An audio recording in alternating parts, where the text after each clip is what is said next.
Welcome to the Flourish with Dr. B podcast. Our mission is inspiring people to flourish in mind, body, and spirit. I'm Dr. B, and this is my honey, Ben. Howdy, and the mission of the Flourish with Dr. B podcast is to inspire and equip people to flourish fully, like you said, in mind, body, and spirit through meaningful conversations between Dr. B and me, as well as inspiring guests. The podcast shares wisdom, resilience, health insights, faith, and stories from individuals who are making a difference in their communities, just like our guest today. I'm actually really excited about our guest. I just met her, I don't know, maybe a week ago, 2 weeks ago, probably a little bit before that through emails. And when I met her via Zoom last week, I said, I just need to have you on our podcast right away because she has a lot of wonderful things cooking next month, and I want her to talk all about it. So I would like to welcome Sister Zita from Nigeria, but now in Pittsburgh. She has a lot of great initiatives. She has a wonderful organization. We met through a mutual friend, Julie, who knew that our vibes would align. So I just had to have her on our podcast as soon as possible. And sister, just I would love for you to tell us a little bit about yourself, how you came to bringing your organization to life, and what your goals are with it. Yeah, thank you so much, Dr. B and Mr. B, for having me in this wonderful podcast. I want to say congratulations for pulling this off. This is not easy, and I pray and hope that God will use you to raise great men and women who will be dedicated to his service. So, congratulations once again.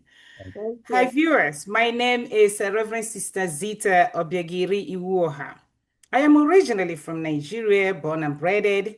I did my basic education and training, tertiary, School of Nursing, School of Midwifery, all in Nigeria. And after that, I actually went on to my whole thing about my life. I want to kind of go back, started from what I'm doing today, started from even when I was in my mom's womb. So when my mother was pregnant with me, she was about 7.5 to 8 months pregnant. Um, every mother would recognize the challenge women go through when you're pregnant. Um, you got pregnant and it's so exciting. The first trimester is okay. That's the first 3 months. You're so excited about the baby. The second trimester, the first 6 months, it's like, what's actually going on right now? My body's changing, everything's changing. Then the third trimester, it's like, I want this out. I can't hold it anymore. So that was the stage where my mom was at, but she didn't get the luxury of really hurrying me out. She had to go through it to get me out healthy and happy. So my mom traveled with other villagers to a flea market. It's about, let me say, it's about 15, 20 miles by foot from my village. So they go to flea market every 8 days to buy all their supplies, for that whole week. So, because my mom was heavily pregnant at the time, people will always respect pregnant mothers. So, the people that went with her said, "You sit here, we're going to be bringing stuff, we buy so you can guide it. You don't have the energy to walk around, it's sunny, it's a hot, and all of that." So, my mom was there guiding everything that people bought, and one of the guys that traveled with them bought a little dog and handed it over to my mom to hold. My poor mom was holding this dog. Behold, the dog turned around and bit her and actually ran away. They found out it was a strayed dog. And from that moment, it was like 2 o'clock in the afternoon. They say to my mom, "You cannot go home. You're going to have to go from here to the hospital." The hospital that she was supposed to go to was another, from this place was another 20 miles. And my dad was informed. My dad had to bring his bicycle, put my mom at the back of the bicycle, and they rode to this hospital just for my mom to get anti-rabies. And that was for 7 days. They did that journey for 7 good days, back to back. And that was tough. So thank goodness everything went well. Now, fast forward 6 weeks after I was born, my mom had normal delivery. 6 weeks after I was born, I caught pneumonia. At that time, it's May, middle of May in Nigeria is cold, what we consider cold. It can be also in the 70s, yet it's cold for us. So it was cold, and culturally, babies are not allowed outside the family until they turn 3 months old. So at 6 weeks, it was really a little bit premature for them, for me, and for them, my mom, to get out. But what does she do? I was not able to suck breast, and that was the only food she could give to me. I couldn't suck. I was having fever. I was coughing. And my mom said, I have really been through a lot with this baby, and I'm not going to watch her die. So she pleaded with my dad to take them to the hospital. My dad would have done that, but the culture did not permit him. Mm.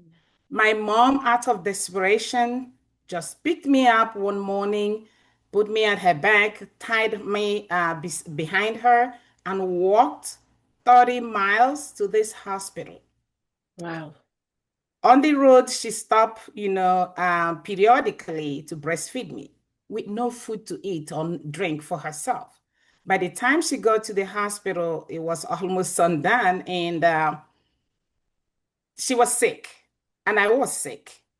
Thank goodness, this hospital was a missionary hospital that took care of babies, and they admitted my mom and I for 7 good days, with all antibiotics, food, and everything. All the time we were in the hospital, nobody cared to, look for my mom. In fact, the elders were really upset with my mother for violating their what they consider is their cultural regulations. No woman should actually go against that, and my mom did. So after 7 days, my mom was really faced with the fear of taking me back home to face this whole unpredictable situation. So on the road, she remembered that she had her dad to run to. My dad happened to be a traditional doctor, they call a birthing doctor. So he went to her, she went to him and narrated her ordeal. And my grandfather said, okay. And what he does, at that time, he was also the king of the place. So he selected two hefty young men to accompany my mom to my father's house.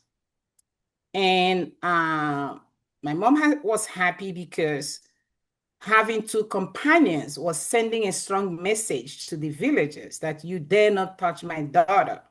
Mm. And they didn't. That was how my mom and I were saved. Because I don't know whether I would be here talking to you today. So when I turned 7 years old, my mom shared this story with me. And I could not, at 7, you weren't really, able to internalize a lot of information.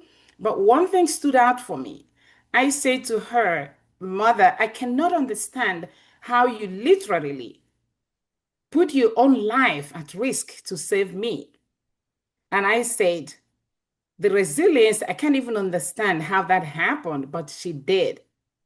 That her perseverance, that her determination to save her daughter. I said, whenever I grow up, I will go all over the world and take care of women and children. My mom had a good laugh and she's like, okay, we'll see. So anyway, um, when I finished my education as a midwife and a nurse, I started wondering what I wanted to be. I didn't want to get married. That never crossed my mind. I know I was really religiously a good girl, go to church and all of that. Then I said, what should I do? My mom then reminded me, didn't you say you were going to move the world? when you grow up. So maybe this is the time. I said, yeah, I want to become a nun. Now, I didn't really make that connection, even though I wanted to, go around the world making changes in the lives of women and children. But I didn't make the connection. The one thing I knew was becoming a nun would give me the freedom to do whatever I wanted to do, to serve God. And I entered with all kinds of discouragement from my immediate family. Um, I still insisted. I went. I became a nun and traveled to Ireland.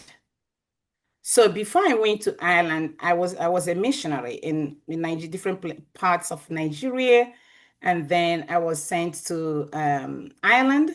I did some language studies and got myself ready, and then went to England and did a tropical medicine because I was assigned to Angola.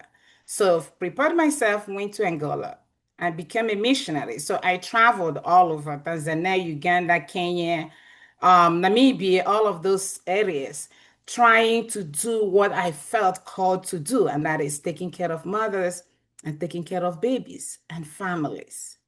So the whole thing, all the while that I was traveling as a missionary, one thing stood out for me, and that is the care, the love that women have for their families, not only baby children, but family as a whole. I found out that without women, honestly, nothing will exist. Women are nurturers. I know some people, and I'm not saying that men are not, but we all have division of labor, and there are certain things God has really endowed each person with. I know one of those wonderful gifts is nurturing. Mothers have it, whether you have a baby or you don't have a baby, whether you're in marriage or not in marriage. That is a gift, special gift we all have. I noticed that.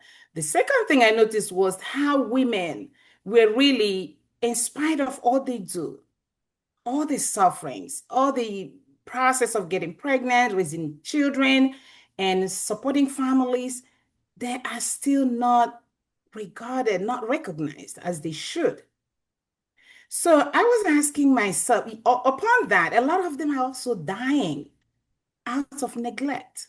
Some do a lot of services, sacrifices that are untold, that nobody even acknowledges in most cases, in most countries, especially, I'm sad to say, in Africa. Women are so marginalized, unrecognized, yet they are the ones building all these nations in Africa. So, but what I noticed that was so outstanding that really caught my attention for action was the increase in mortality rate in mothers and babies. And I know that a lot of these cases, they're all evidence-based. They are preventable. These are the cases that you have to, if you follow the protocols of normal, regular public health protocols, you're able to prevent them. When a woman gets pregnant, what happens? What changes happens in her life? How do we help her? And I found out that all those things were really being missed, either out of ignorance or people don't really know how to go about it, or that socially or economically, they're not in the position to do that. So I started asking myself, what should I do to improve this situation? And then I thought about what I said to my mom, my history and what I told her I was going to do. So when I came to the United States about 24 plus years ago, I never expected the same issues that I encountered in the developing countries to really happen here. Honestly, I was shocked. So when I came, I started working with women and children in California. And then I found out that the same pattern was happening. But in this case, it was in the minority women. You talk about, Black population, Hispanics, and all of that. I'm like, oh my gosh, this is still a pattern and something has to be done. So 2015, at that time, I moved to Pittsburgh and started working with the health department. doing home visiting. So I was able to see firsthand what women go through, especially this population I have described. So I said, I have to do something. My community at the time lived 45 minutes outside Pittsburgh City. So, but I was living in one of our communities in Pittsburgh City and doing my job as a home visiting nurse with the healthy start and working with the health department.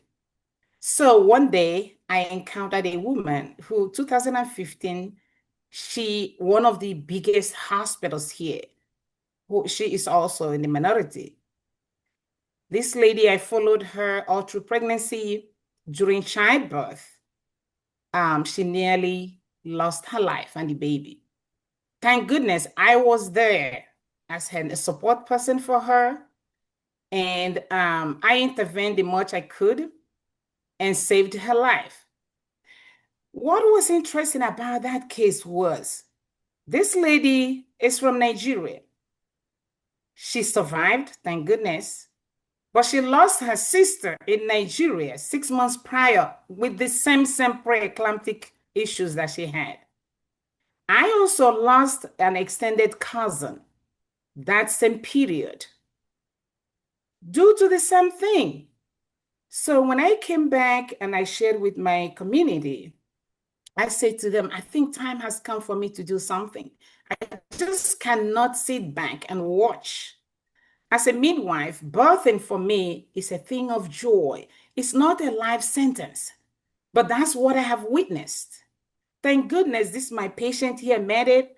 So the sister said, we really recognize your concerns, but we don't have the personnel. If you have people who can help you do this, go ahead. So with their blessing, I approached one of my neighbors, our neighbors, this woman and her husband. They were not even Christians. I mean, like, but when I shared my vision and my plans to improve the health of women and children, they said to me, oh, sister, we're going to take care of that. So this family took care of everything that pertained to establishing Zita's Healthy Beginnings. So February 2016, Zita's Healthy Beginnings was founded, and they did everything, practically all the financials, that needed to be done to take care of it, to run it. They took care of that. Not only that, the wife became one of our board members. So this is how my whole dream came to be. Wow. And the whole idea was to make sure that women and children get the adequate, proper care that they need so that we will not be having so much increase in maternal and infant mortality, both here in the United States and in Nigeria. So we here, right here in the United States, what we do is in Western Pennsylvania, we do education, advocacy, we do training of doulas. These are women assistant midwives who help mothers in their, follow them through from pregnancy to childbirth and even after childbirth until the baby turns two. And so these are the activities that we are doing right now to help make sure that many mothers receive, especially mothers from this population, receive all the prenatal, postnatal cares they need, as well as their infants, so that the increase in maternal mortality and infant mortality will be reduced and ultimately eliminated. So that is how my story has how Yeah. we started, and this is where we are. So we are celebrating 10 years of this mission ministry this year. Yeah. And now you know why I had to have her on. I said, we need to just move the schedule and have Sister Zita on because I am with this mission. I need to be on board. And that's another reason I want to actually just jump into that. You're having a summit in May, and Yes, yes. you've welcomed me to be a part of it on both days. So I'm very honored and privileged to speak. Tell us a little bit about what you have planned for this 10-year anniversary summit, sister. Yeah. So thank you. So the summit actually was initiated last year by the board of directors. We Okay. just thought that we needed to do something annually in addition to what we've been doing, here. So we did our first annual last year, and we talked about it's global, it's personal, it's me, so it's all of us. So that was really great. And after we had over 100 people attended, and after that, it was global. So we had speakers from all over the world. And after that, they're like, we would like to continue this. I said, okay, I'm excited. Let's just do it. So this year, we're talking about what will be our team. When you look at all that is going on in our world today, as I shared a little bit ago about how women are the strong pillars of the society and families, yet they are not really recognized. And when you find yourself in a situation where you're not being really recognized, who is going to do it for you? You better do it. So we just said this year, let us focus on helping women, encouraging them, in fact, challenging mothers to come together and advocate for themselves. Mm. So it's from compassion to action. Yes, we've really done a lot of compassionate work and lifestyle and all that. Time has come when we want women to come. Please, let's gather. Let's use our skills. Let's support one another. Let's talk about those things that we want for ourselves to know about that will support us so we continue to be what we are called to be, and that is nourishing, nurturing, and supporting. Mm. So that is why we have this year's topic as compassion, from compassion to action. Mm. And I know that Dr. B has been doing this all this while, and how God works. Julie, my friend, our mutual friend, just said, you have to meet Dr. B. She is great. And that was how we connected. And guess what? We are here now talking about it and expecting, yeah, that event to kick off in Beautiful due. birds of one feather Yeah. flock together. I know, right? Divinely ordered. And Julie said Yes. the same thing about you. You have to meet Zita. She's wonderful. You two have to get together. So I'm really glad that we finally did. Yeah. Yes. Now our audience is now getting the chance to hear, I mean, your own personal harrowing story, Yeah. and now hearing how you've just continued to literally like God work through you for countless women across the globe. I mean, I'm certain there are people in tears right now. I know we're both fighting them back as we speak. Um, tell us if and I mean we could go on for hours and we just can't do that on this podcast, but if there was one quote that you live by, or one how can you, it's like about your mission in life, which you've talked about. Is Yes. there one quote that sort of best summarizes that? We'd love to know what that is. We asked that to all our podcast guests, so we wanted to make sure we asked you. Right. Okay, great, great. I always believe that we're all here for a purpose in life, okay? So I want to live my dream, and I believe strongly that if God wants the work, God will show the way. Mm. So that's what I want to do. So as we live our dreams and do what we're called to do, if God really wants that work, God will show the way, just like He has connected us. Right. That's what I believe. Yes. Boom. That So is true. We believe that. absolutely, absolutely believe that. I want to make sure that everybody knows where to find you. Actually, Yes. before we get there, I'm curious, how do mothers and children in need wind up finding you? Obviously, you're doing the summit and but are they Yes. referred to you when a hospital sees them in need, or are there other ways how to generally, whether in Nigeria or in Pittsburgh or elsewhere, how are they finding you? How are you connecting Yeah. with the people that need you the most? I'm curious about that. Yeah, I'm glad you asked. There are so many several ways that people can connect with us. Some do one-on-one. I have a lot of church activities, and people know me in the church. They know me in the community as a community health nurse. And I've worked for years in the community here in Pittsburgh. And then we have our website. It's zitahealthy.org, zitahealthy.org. That's our website. We also have LinkedIn, and we're in Instagram. You just say Zita's Healthy Beginnings. Once you put there, you will see us. We'll be on top. Then the phone number, people do texting. There's all kinds of different ways. We have flyers also, and I have my card that I share with people. So there are so many ways that people can get hold of us. And we are here all the time and letting people know. Email as well. It's info@zitashealthy.org. So we have a lot of different ways that people can get us if they need to. And we are really getting them. And that is making us happy because the more people we get, the more lives we're able to transform. That's so, that's the And definition of in flourish. Nigeria, we have also that.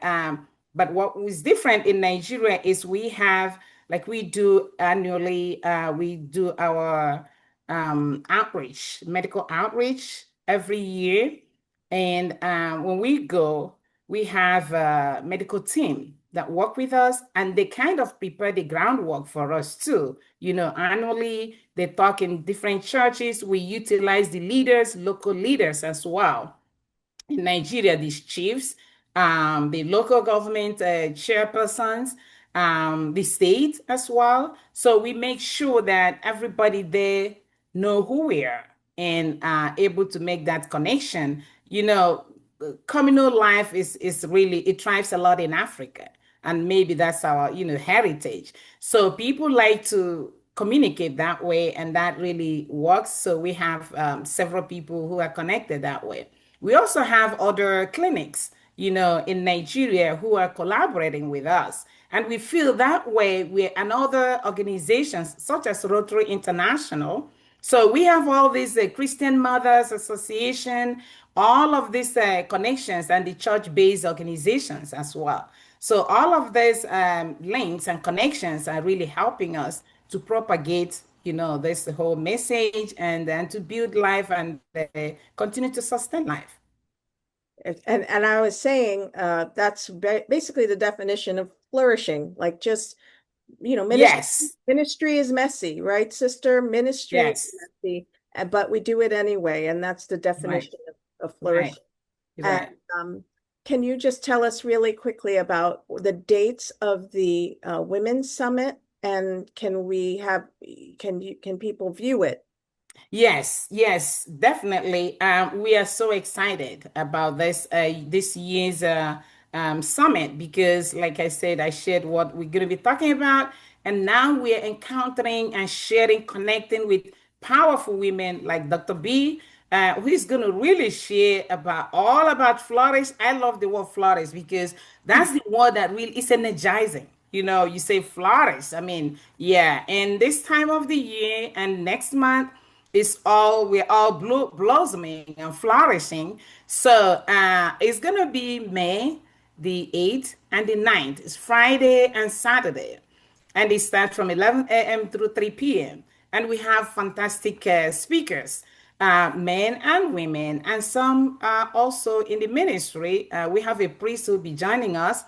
And it is so exciting because we're going to be hearing, even from the scriptural perspective, how wonderful women who walked with Jesus, how they flourished, even though they were never on the front line. But, like we know them, Yes.